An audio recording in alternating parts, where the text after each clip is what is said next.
I have to say, this is one of the hardest videos I've had to make in quite some time because I don't quite understand the two teams that I'm looking at here with Seattle and the New England Patriots. I look at a Seattle team that has a quarterback playing in his eighth season for his fourth different team in the last 4 years that has not been able to find a home, not been able to find consistency. But here in the last couple of years, you look at it, he's been one of the best quarterbacks playing in the past two seasons. And he has his team on the cusp of a Super Bowl title. I look on the other side, I look at Drake May. I look at a second-year quarterback with his second head coach, a head coach who of which is a more defensive-minded guy, and he put forth a great regular season that had him on the cusp of an MVP as well. And now he's at the doorstep of a Super Bowl title. The hard thing is that Drake May hasn't played great ball so far in these playoffs. I think I'll give him credit for the Denver game that it just didn't require him to do a whole lot. It didn't, like, numbers wise. I think the plays he made were critical, and those cannot be taken away. You have to really look and watch the game and watch when he's taking off and scrambling. Watch some of the throws that he was able to make late in that game.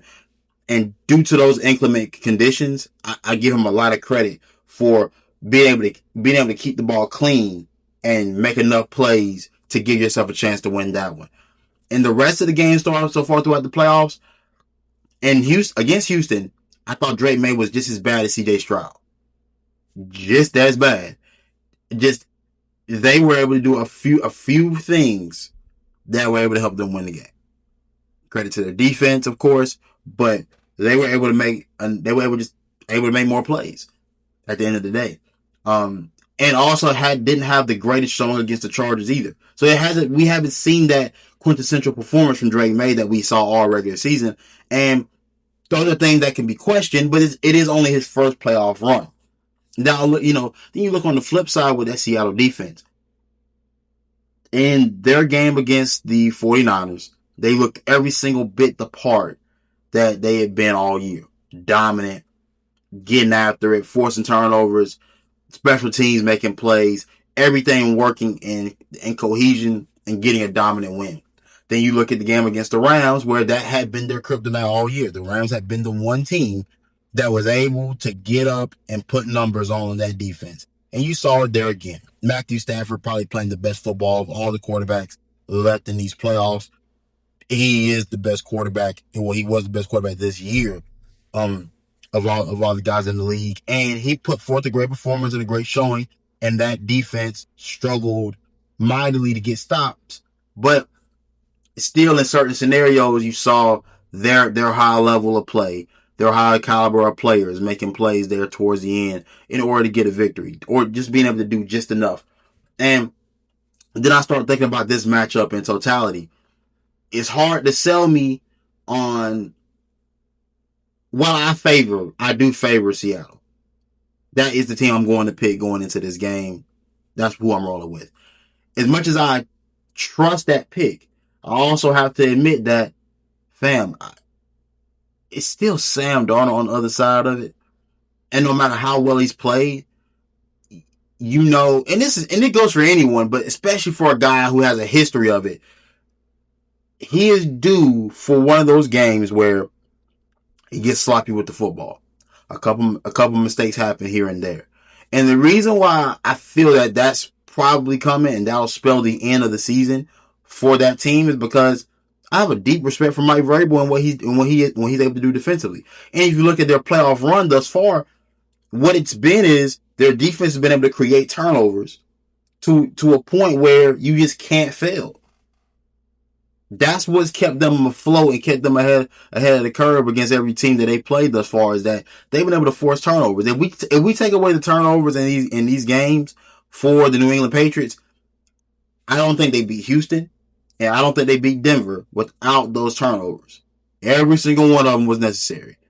And there's no knock against New England because of that. There's no knock to Drake May because that defense has played well. It's just the reality of all the plays that went your way were necessary. And if I got to think of a group that can put together a game plan for one day to get it done, I have to look and say Mike Vrabel has enough to be able to get it done for one game. Josh McDaniels, I believe he's good enough to get it done for one game. You know what I'm saying? Like it's, what will it take though? How will it take? I think it's going to take some unique things from New England. I think New England's going to have to pull out some trickery here and there. I don't believe that they can straight up drop back pass, go find Kayshawn, go find Stephon Diggs, go find Mac Hollins and all those other guys. I don't believe that's going to be the case. I believe they're going to have to try to do some different things. I believe Drake May's running ability is going to be the difference here for the New England Patriots if they want to have a chance at it.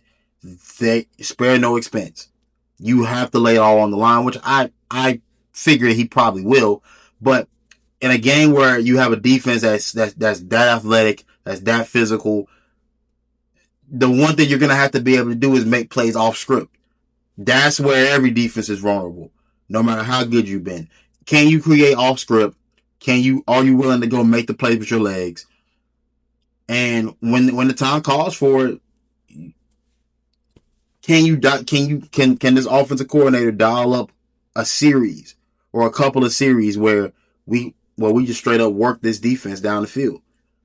Those are the questions. But again, for one game, the thing about football and the beauty of it is that there are no do-overs. There are no second chances. And that's where, as good as Seattle's defense has been, and I think Seattle's defense is to the point now where if they're able to go win a Super Bowl, we can start a conversation about where they would rank all time amongst Super Bowl winning units on that side of the ball. It only takes one. And as if we don't have the history of these two teams in this game to know that, brother, it only takes one game.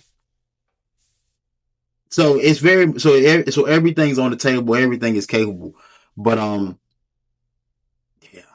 yeah. That's how I feel about this one. This one's been tough. I don't quite know. Hopefully I put this thing in the words in the right way, but something else that needed to be addressed in this video is, no matter what happens in this game, let's try not to elevate guys past where they're supposed to be, right? Like, for example, if Sam Darnold were to win this game, and Sam Darnold were to win a Super Bowl MVP, let's not rewrite the history of Sam Darnold's career based off of this game and this season. Like, he's had a great season, and he would have accomplished the ultimate goal that I think every player that wants to be great at this game wants to accomplish, which is winning the Super Bowl. But we're not going to rewrite what we've seen for 6 to 7 years prior to this. We're not going to rewrite that. Last year, with as great of a season as he had last year, we did see him wet the bed in the playoffs. So that was a question he had to answer this year. With everything happening the way it's happened this year, there are still questions about whether he will put forth his best efforts in the biggest game of his career. There are still those questions. And none of it can erase what we saw prior. You know what I'm saying? Like, I think the one thing we can do is acknowledge the story that he has. I think commend him for the story as well, for not giving up on himself, for continuing to fight through bad situations and get to this place where he's getting to reap the benefits of his hard work. Absolutely. We should absolutely herald him for those things. But also, we can't start giving guys things that they haven't earned. And to be considered great at this game, this has to happen for over a multitude of years. This doesn't just get to be one season. I think we all made that mistake with CJ Stroud early on in his career. We crowned him something that he just wasn't ready for yet. And we see where he's at now, and we all feel like we need to backtrack, or were we misled, or did we not see the right things? We just got to the point where we crown guys way too early. I'm guilty of it myself. Jayden Daniels last year, with how he played last year, how that team performed, I was sure, I almost could guarantee that they were going to be back into this space the following year, knowing that's not the history of this league and that's not how it goes. But we had lists. I was a guy that made a list that put Jaden Daniels in a certain space that he just hadn't earned.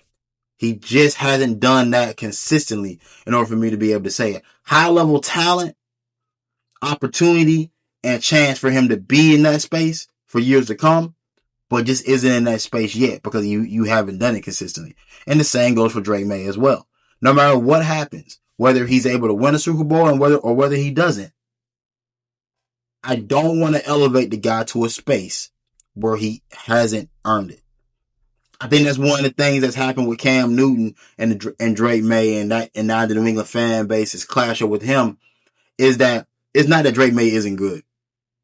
It's not that Drake May hasn't shown great ability. He's shown that there is high level talent there, but there's also only 2 years worth of a sample size on him. The first year wasn't even a full season, and we can't necessarily take the bad of what that was last year because he wasn't working with everything that he's working with now. We think he has a better coaching situation, better roster situation, and things are moving more so in the right direction. This year, with a more stable surrounding cast, as far as head coaches and staff and everything goes, he seems to have elevated. He seems to have gotten to a place. Now, what we need to see now is proof of concept. Can this happen next year? Can this happen the year after that? If we get to year 3, 4, and this level of play is still rising and it's still consistent, then yeah, by all means, crown him.